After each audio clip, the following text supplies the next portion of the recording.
Assalamualaikum Prof. Marsudi. Saya dari Rasil ini banyak yang minta tolong dong dihubungin ahli IT-nya itu Prof. Marsudi. Oh siap saya bilang. Karena ini ya banyak orang bilang dari awal tuh sudah zaman dulu tuh Hang Heng Hongnya itu sekitar 16 jutaan. Tapi sekarang ini yang warawiri data tuh hampir 50 juta data yang data goib lah dalam DPT-nya itu. Dan sekarang setelah terjadi pemilu banyak yang aneh-aneh macam balon ini data warawiri dipencet sini dikoreksi sini timbul di sana pula institusi kita yang mengatakan data base ada di dalam negeri. Nyata-nyata ini kan macam rumah kaca sekarang. Terlihat ada di Singapura lah, di Cina lah, dan di mana-mana. Nah, apa yang terjadi sebenarnya? Prof. Marsudi mungkin bisa memberikan pencerahan untuk kita semua dan audit forensik digital. Ini makhluk apa lagi nih? Mungkin pendengar awam bisa diberikan penjelasan. Silakan Prof. Marsudi. Iya.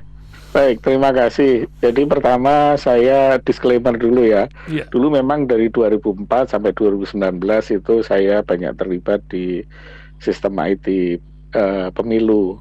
Karena waktu 2004 saya masuk dalam tim yang merancang arsitekturnya. Kemudian pemilu 2024 ini saya tidak ikut. Gitu, tidak tahu, tidak ikut lagi. Tapi saya di awal-awal memang pernah dilibatkan ketika transisi dari Situng yang saya rancang menuju ke Sirekap. Tetapi kemudian komunikasi dengan developernya tidak jalan, terputus begitu sehingga saya tidak terlibat lagi. Yang pertama ya, jadi Sirekap secara detail saya tidak tahu, jadi nanti saya mendekati dari sisi keilmuan saja, tapi tidak tahu dalamnya memang seperti apa. Walaupun yang kelola orang ITB juga katanya ya, ini yang bikin kata-kata. Iya, adik-adik saya itu adik-adik saya semua. Iya, silakan lanjut. Nah, yang kedua begini, bahwa nggak ada gunanya kita ribut-ribut soal Sirekap. Karena apa? Yang menentukan itu adalah perhitungan suara manual berjenjang. Ini yang tidak boleh lengah. Kita ini sibuk terlena dengan Sirekap, itu nanti kecurangan bisa terjadi di perhitungan suara berjenjang itu kalau kita tidak hati-hati. Makanya saya di beberapa media ketika diwawancara saya sampaikan, lebih baik sekarang itu semua fokus melihat dan memonitor perhitungan suara berjenjang yang sekarang pada level kecamatan. Ingat loh, di kecamatan itu ada mungkin lebih dari 500 TPS. Yang menghitungnya itu perlu waktu yang lama dan teliti. Kalau kita meleng sedikit saja, saksi di meleng sedikit saja bisa terjadi proses kecurangan lah di sana gitu ya. Makanya ngapain kita ngeributin Sirekap? Lebih baik meributkan dan memonitor betul-betul perhitungan suara berjenjang. Karena ini yang resmi nanti. Sirekap itu mau ngomong hasilnya siapa yang menang 01, 02, 03 nggak akan dipakai. Yang dipakai adalah perhitungan suara berjenjang ini. Ini yang perlu saya sampaikan. Nah, karena apa? Sirekap ini tujuannya adalah untuk supaya masyarakat itu bisa berpartisipasi memonitor. Kalau salah langsung tahu salahnya. Jadi sekarang sudah dilakukan itu. Ketika masyarakat memonitor, ada kesalahan di sini. Saya tidak menyatakan penggelembungan ya, karena tidak ada bukti itu penggelembungan. Bagi saya tidak ada bukti ya. Memang angkanya berbeda begitu aja. Nah, ini bisa karena kesalahan manusia, bisa kesalahan teknologi juga bisa. Nanti saya akan sampaikan kesalahan teknologi yang saya lihat sendiri di TPS ya. Jadi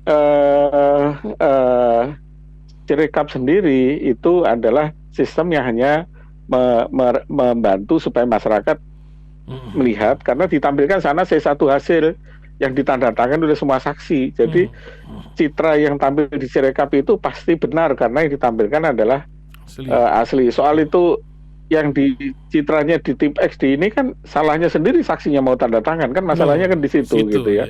Karena saksi kan tanda tangan kan. Selama saksi tanda tangan ya secara hukum dianggap sah. Meskipun isinya belum tentu benar, makanya saksi ini penting juga. Saksi di TPS ini seberapa militansinya, karena banyak juga saksi yang bisa dibeli juga, atau bisa juga ketika perhitungan suara berhari-hari capek dia pulang ngantuk tidur, terjadilah macam-macam begitu. Nah, mengenai Sirekap sekarang, jadi Sirekap ini menggunakan teknologi namanya OCR. Jadi dari difoto lewat HP-nya KPPS, kemudian langsung dari foto itu langsung menggunakan teknologi Visual. namanya image recognition dirubah menjadi angka. Nah, pengamatan saya terjadi di daerah-daerah TPS yang bermasalah tadi, itu ternyata memang kualitas gambarnya jelek. Jadi mungkin oleh adik-adik saya yang mendevelop aplikasi itu dulu ngetesnya pakai HP yang canggih-canggih, yang mahal-mahal gitu ya. Sementara di desa ini banyak yang di daerah ya banyak yang HP-nya itu HP yang jadul atau mungkin sudah kualitasnya jelek lah begitu, sehingga kualitas gambarnya jelek. Ini yang saya temukan ya di beberapa TPS. Saya kan juga penasaran kenapa sih kok ribut. Ternyata masalahnya di situ, kualitas image-nya nggak bagus. Tapi memang si Rekap sendiri juga softwarenya secara software menurut penilaian saya sebagai seorang software engineer itu juga tidak bagus. Misalnya kita tahu bahwa satu TPS itu 300 jumlahnya, harusnya ketika angkanya lebih dari 300 langsung di-cut gitu. Tapi ini kan 12 saja, dikirim aja begitu. Jadi yang salah itu kamera HP-nya, tapi kesalahan ini harusnya kan bisa dicegah oleh software. Ketika lebih dari 300 itu langsung dibatasi. Ini yang terjadi siap seperti itu. Nah, kalau tuduhan penggelembungan suara ke salah satu paslon, saya punya data sekarang dari tempat-tempat yang menyimpang itu, ternyata enggak juga di semua paslon terjadi. Di tempat tertentu paslon nomor 1 digelembungkan suaranya atau berubah suaranya, di paslon tempat lain 02, tempat lain 03 gitu. Jadi ini karena terjadi secara random. Jadi menurut penilaian saya tidak mungkin itu ada algoritmanya, itu tidak mungkin. Karena terjadi secara acak dan hanya terjadi hanya sekitar 2.000 TPS dari 822 ribuan TPS. Artinya apa?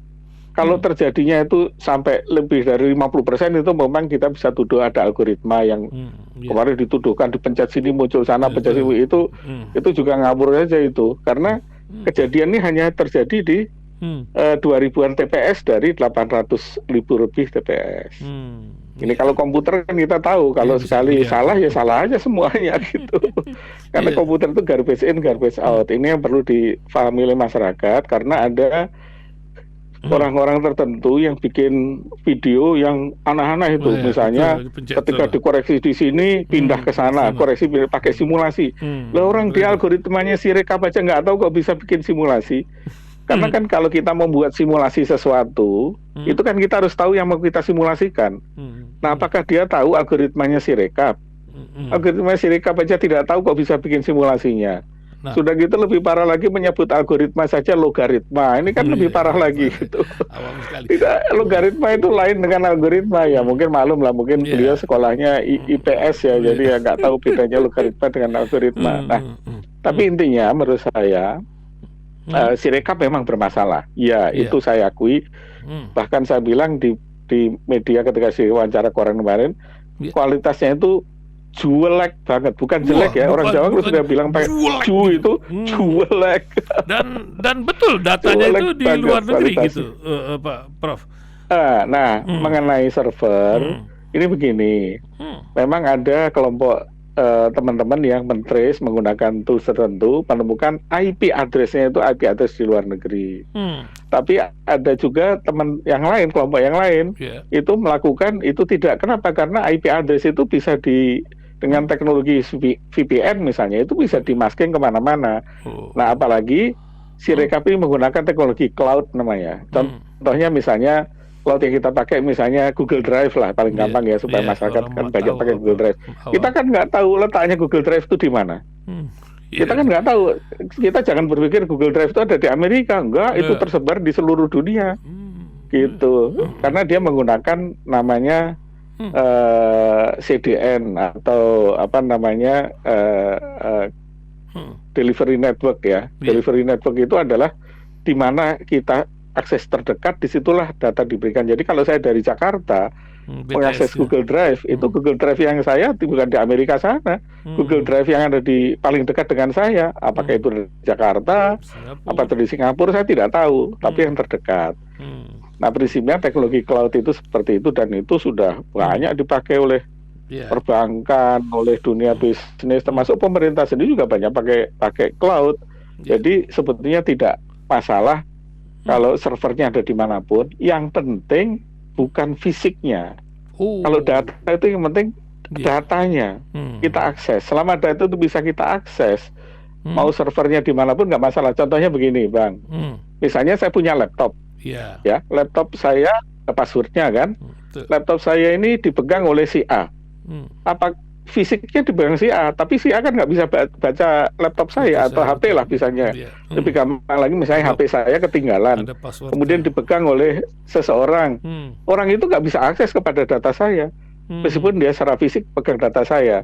Tapi sebaliknya, kalau saya tidak pegang fisiknya, misalnya saya hacker gitu, saya punya passwordnya, saya bisa baca isi laptop atau HP seseorang. Makanya dalam data itu sebenarnya penguasaan Fisik. logik datanya yang penting, bukan fisik datanya. Nah ini teman-teman ya mungkin karena nggak, mungkin terbayang itu data itu kayak ini ya, kayak koper gitu. Jadi kalau yang bisa punya akses ya yang pegang koper. Kalau data beda. Data itu bukan masalah fisiknya, tapi logiknya ada dikuasai oleh siapa. Demikian juga tempatnya, mau tempatnya di Amerika, mau tempatnya di Cina, mau tempatnya di Rusia, mau dipakai di planet Mars sana, nggak penting selama kita bisa akses. Itu data ada dalam kekuasaan kita. Karena yang punya itu, misalnya ini contohnya kan katanya sih Sirekap itu di cloudnya Alibaba. Ya. Alibaba juga tidak bisa baca data kita. Mungkin data itu kita yang pakai password. Sama dengan kalau kita punya HP Nokia atau Samsung itu, Samsung belum tentu bisa baca HP kita gitu loh. Ya. Nah, itu mengenai lokasi. Lokasinya. Tapi tetap perlu diadakan digital forensik, karena jangankan urusan KPU, kita sering dengar tentang data bocor, data BPJS bocor. Ini kan, dan memang benar dilihat itu. Ini kan nomor nik kita di LR kemana gitu kan, lucu juga zaman teknologi kayak begini. Nah, gimana tuh Bang? Betul. Nah kalau kasus Sirekap ya, saya nggak mau bicara soal apa namanya. Balik Sirekap, fokus lagi. Ya. Begini, audit itu dalam sistem IT itu ada 3 macam. Yang pertama audit sistem, itu mengaudit apakah sistemnya berfungsi dengan baik. Itu harusnya dilakukan sebelum sebuah sistem dipakai. Itu jadi ada testing, ada audit. Jadi semua misalnya di perbankan itu sebelum mereka operasikan mobile bankingnya itu mereka audit dulu supaya yakin bahwa tidak ada kesalahan, tidak ada ini. Nah ini audit sistem namanya. Kemudian kalau terjadi kasus misalnya kemarin contohnya bank dibobol begitu, atau sekarang Sirekap dipermasalahkan, itu audit. Yang kedua namanya audit investigasi. Itu menyelidiki ada apa sih sebetulnya gitu ya. Jadi menjawab ada apa itu adalah audit investigasi. Nah audit yang ketiga itu audit forensik. Audit forensik itu adalah ketika sudah terjadi tindak pidana kejahatan, misalnya tadi nik bocor atau bank dibobol, itu sudah terjadi kecelakaan, ibaratnya maling itu sudah masuk ke rumah kita, maka kita akan namanya audit forensik untuk melihat jejak-jejak malingnya ini siapa, kemana malingnya, apa yang dilakukan, itu namanya forensik. Nah, di dalam sistem Sirekap, sekali lagi saya tidak tahu apakah sudah dilakukan audit sistem atau belum. Nah, kemungkinan kalau melihat terjadi problem sekarang, kemungkinan itu belum dilakukan audit sistem, kemungkinan. Atau audit sistemnya kurang baik. Nah, ini dulu yang harus dilakukan dulu, audit sistem apakah semua fungsinya benar, baru kalau ditemukan di sana ketidakwajaran, masuk ke didalami, namanya audit investigasi. Audit investigasi itu misalnya, jadi audit sistem ibaratnya kembali rumah ya, paling gampang ya, supaya para pendengar bisa memahami. Jadi misalnya audit sistem itu kita meyakinkan, oh rumah kita gemboknya udah benar, kuncinya sudah benar, kuncinya mereknya merek bagus, tidak bisa diduplikat, itu namanya audit sistem. Nah audit investigasi itu ternyata kok pintu rumah kita ada yang buka, siapa yang buka ini, gitu kan. Nah itu kita investigasi, oh ini kuncinya bikin kunci palsu di sana, atau misalnya dibuka oleh karena kita lupa kunci pintunya sehingga maling bisa masuk begitu. Itu namanya audit investigasi, menyelidiki. Nah, kalau sudah diselidiki terbukti memang ada tindak pidana, baru namanya audit forensik. siapa malingnya ini. Kita cari di situ, Wih. dari rekaman CCTV, dari ini, itu namanya forensik. Jadi forensik itu hanya dilakukan setelah terbukti tindak pidana kejahatan. Itu namanya audit forensik. Ya, ya, ya. Jangan ujuk-ujuk teriak audit forensik dulu, investigasi aja belum. Gitu loh. Itu dia. Ya karena ini kan data ini sangat terbuka, jadi bikin kebingungan. Betul. Apalagi petugas KPPU yang Betul. lagi capek, udah capek-capek ini kok diakalin, udah 94 yang meninggal ini, Prof Marsudi, petugas KPPS di Iya. Indonesia. Dan apa pesan terakhir Prof Marsudi untuk pendengar Radio Silaturahim menghadapi Hang Heng Hong, ini urusan dunia IT yang kadang orang awam tuh langsung timbul emosinya, bukan urusan teknisnya gitu. Silakan Prof Marsudi sebagai penutup bincang kita pagi ini. Jadi yang pertama kalau berkaitan dengan Sirekap, mungkin teman-teman ini masyarakat termasuk peserta termasuk tim saya itu bisa minta hasil audit sistemnya. Katanya sudah dilakukan oleh Kominfo kan, minta hasil audit sistemnya. Hasil audit sistemnya begitu. Kalau misalnya di audit sistem itu ditemukan memang ada tadi gemboknya nggak benar, nggak benar, kita lakukan audit investigasi dulu. Ya, audit investigasi itu kita bisa tahu siapa pelakunya. Nah, siapa pelakunya itu baru dilakukan audit forensik. Ini mengenai Sirekap ya. Kemudian yang kedua mengenai sistem IT, menurut saya mari kita bersama-sama seluruh bangsa Indonesia memonitor perhitungan suara berjenjang. Itu tempat itulah yang bisa terjadi penyimpangan dan kesalahan, dan itu nanti akan dilegalkan. Kenapa? Karena saksi-saksi kalau tanda tangan saja, main tanda tangan tanpa memeriksa isinya, bahwa isinya benar apa salah, maka dia menjadi sah. Kejahatan menjadi sah karena ditandatangani oleh para saksi. Nah, ini iya, karena tidak tahu. Jadi menurut saya ya silahkan kalau ada yang masih mau melototin situng silahkan, tapi daripada mengeluarkan energi sia-sia, mari kita semua pelototin perhitungan suara berjenjang. Jangan sampai di sana ada penyimpangan. Karena ini berat loh, Bang.